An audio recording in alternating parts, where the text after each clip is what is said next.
Ladies and gentlemen, as we begin our descent into Waipukurau, please turn off all portable devices and stow them away till we arrive outside the corrugated iron hangar. Be certain your seat back is straight and ensure your seatbelt is fastened. A reminder, on arrival, please do not feed the sheep.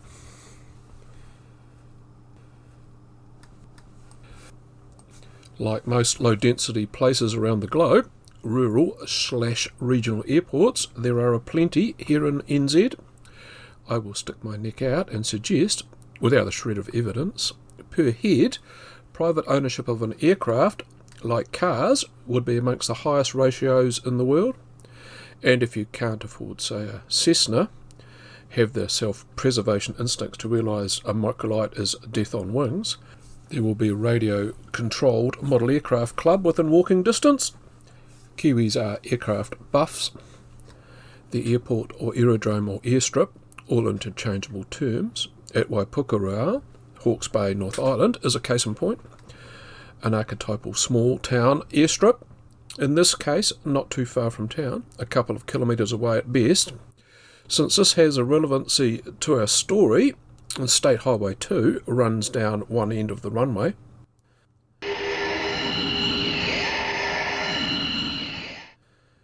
Two things you'll normally find at these airstrips is an enthusiastic aero club and storage hangars for members' planes, maintenance, that sort of thing.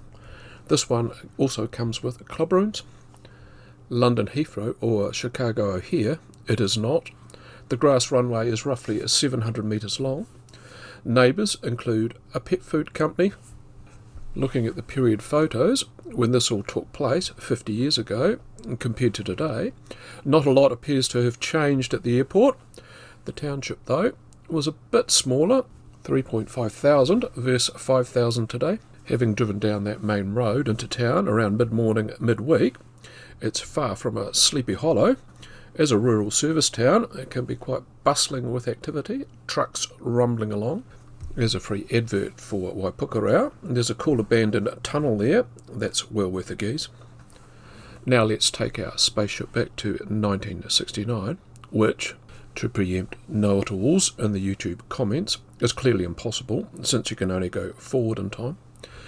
Nevertheless, that's what we're doing, defying physics, defying the norms, going back to a time when just men had penises.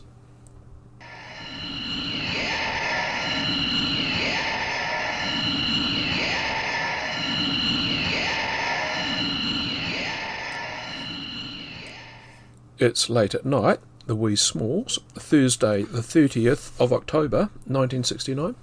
The airstrip was on the scheduled beat for 36-year-old security guard John Cudby.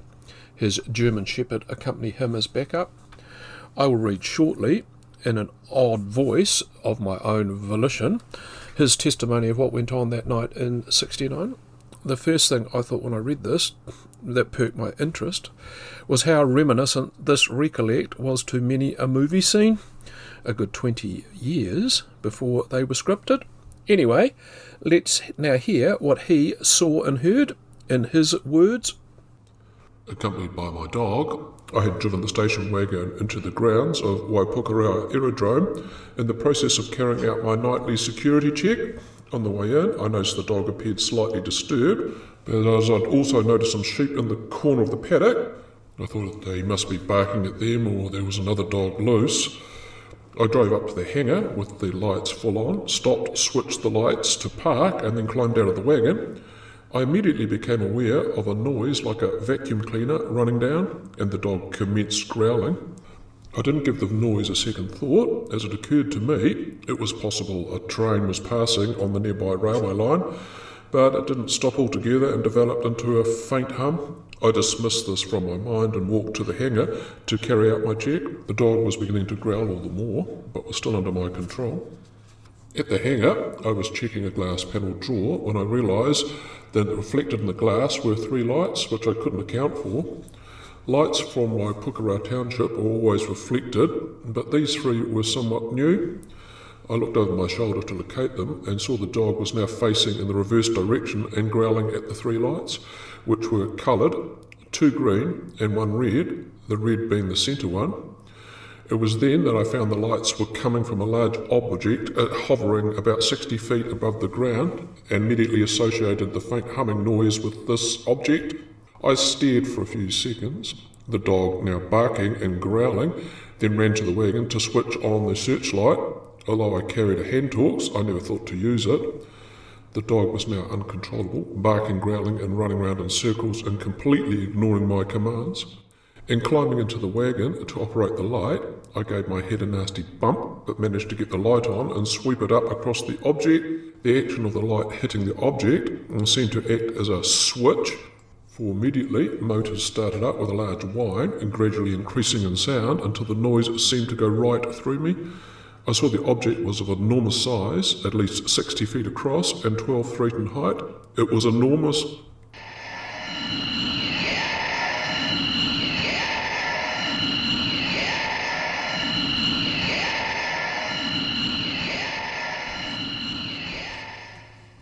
The object had diffused lighting, like a rainbow, coming up from underneath, but I could not see the source of the lights. These were dullish, but became more brilliant as the motor noise increased, but did not become as bright as the ones on the top part of the object. It tilted towards me and shot into the sky at an angle, passing by the hangar very close. The windsock on top of the hangar commenced rotating very fast and squeaking, and I was distracted by this, but suddenly the sock stood straight out and dropped as if it was cut by a knife. I then ran around the back of the hangar to see where the object was, but it had vanished. I then felt the dry grass at the site, and I found it was very wet and hot and dry where the grass met, and I placed my torch as a marker, paced out 19-yard long paces where the object had hovered. The air had also become very warm. I had the dog in the wagon before this, and it was acting up, running around in the wagon, barking and growling.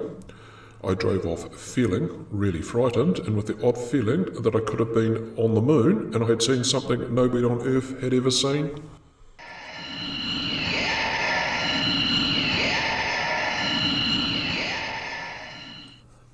I now feel sorry for listeners on my podcast outlets. Over on YouTube, you are missing out on amazing special effects that would put Peter Jackson and James Cameron to shame.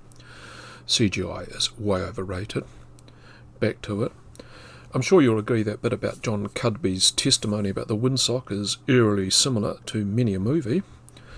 What he went on to say, the aftermath, was, after he hightailed it from the airstrip, adrenaline pumping, sensors on max, and being 3 a.m, the pubs weren't open. In fact, the only establishment that was the train station, where he went to calm his nerves and seek human solace, supping on a hot cup of tea, then rushed home to awaken and tell his wife. The next day, he went to the police station to make a statement. The coppers weren't impressed, scoffed at the story. Undeterred at their scepticism, determined to air his encounter, a miffed Cudby turned to the local newspaper. The Napier Daily Telegraph went for gold on the story, published his hand-drawn sketch of the airport for context, along with that report, as well as a very accurate and analytical drawing of the craft. For the benefit of listeners only, gentle reminder, this is a podcast episode as well. You can listen to WedNZ on the likes of Spotify, etc., etc. His hand-drawn picture looks like a jellyfish or squashed old bell shape. Does an excellent effort to bring to life a pencil drawing of the spacecraft by indicating where the yellow, green and red lights were located, beaming from. Looking at the bottom where the lights are coming from, they could actually form some part of the propulsion, stabbing in the Hawkes Bay dark, which now happens most weekends. As the saying goes, a skeptic cap now on, one swallow doesn't make a dreadful Christchurch summer. There has to be more to make this one more credible, right? Bang on. My check is in the mail. You'll again need to defy physics in order to cash that. 4 more reports came in to add credibility to what Cudby had to say. Number 1. I mentioned before the main road was at one end of the landing strip. Well, that night, a salesman from Christchurch named Grant, that's his surname by the way, he was getting an early start to the day, and as he came into town, he had an unobstructed view down onto the airstrip. There's a lookout over the town at Waipukurau, about 2 kilometres east as the UFO flies. It was a clear morning, dark, but the stars were showing. I was driving around Waipukurau Hill when my attention was attracted by an object hovering away to the right. It must have been somewhere near the aerodrome. I'd often read about UFOs, but I was always sceptical about them. Then I realised with a kind of sick shock I was now looking at one. The object appeared to be circular and was stationary about 100 feet above the ground when I first saw it. Then it gradually gained height and abruptly took off. An important note to Grant's report: he never read that newspaper article. Number 2. One thing that article in the paper did was spark other locals to come forward. One of those was a lady across the road from the aerodrome. She said she was awoken that night by a loud sound she thought was a plane about to crash. Just as she was about to wake her husband, the sound stopped. Number 3 was Jock McGlone, closer to town on the east side of the aerodrome, who got out of bed exactly at the same time because of a loud sound outside. He went outside expecting to see some drunken hoons who had crashed their car, or a truck that had gone off the road. Only he found nothing. He couldn't find that source of the loud sound, so he went back to bed. Number 4 is not a single witness. 4, 5, 6, 7, 8 sort of thing. Farmers and locals who were awoken by their dogs barking. The sheep acting like they were being chased by an invisible dog. Stock and Pecs acting strangely at exactly the same time and date.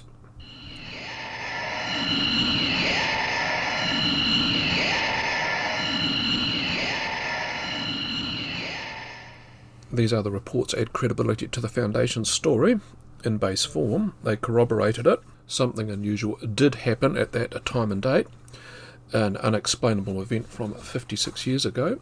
That is, if anything, intriguing. For more details on this case, seek out UFO Focus New Zealand. Their site was the primary source for this video. Thanks to them for their permission for the content way back in 2021. It's not that I've been slack. This is a reproduction of an earlier Interesting Things video I did 3 years ago, revamped for an increased audience and modified into podcast format. These reports, well, they seem to ring true to me. However, it's a big however, they are just reports. Had there have been cell phones in everyone's back pocket like today, would Waipukurau now be the Southern Hemisphere's version of Roswell? Only harder to remember and spell. And pesky Instagram selfie spot. On a credibility scale, I'm giving it 5 from 10. Tell me what your explanations could be. If this video/podcast is whet your appetite for unidentified flying objects hovering over New Zealand, you came here to listen to details about historic Kiwi cases with a modicum of credibility. I've done a previous YouTube video dedicated to details on a variety of assorted sightings over New Zealand schools, up and down the land. One of those instances was seen by 400 pupils and teachers. Links in all the appropriate places. Next episode, YouTube only, is when the creator of Sherlock Holmes, Sir Arthur Conan Doyle, tested the abilities of a dog said to possess psychic powers. Even my furtive mind couldn't invent a storyline like that. Thanks for tuning in. I will spot you next time when the magical powers of Darky the dog will be revealed. Reminder, only those of you that are subscribed to Interesting Things, things spelt F-I-N-G-Z on YouTube, spelling and maths were never my strength at school. It was only being A+ and sarcasm that got me over the line. We'll get to see and hear that one next week. Bye for now.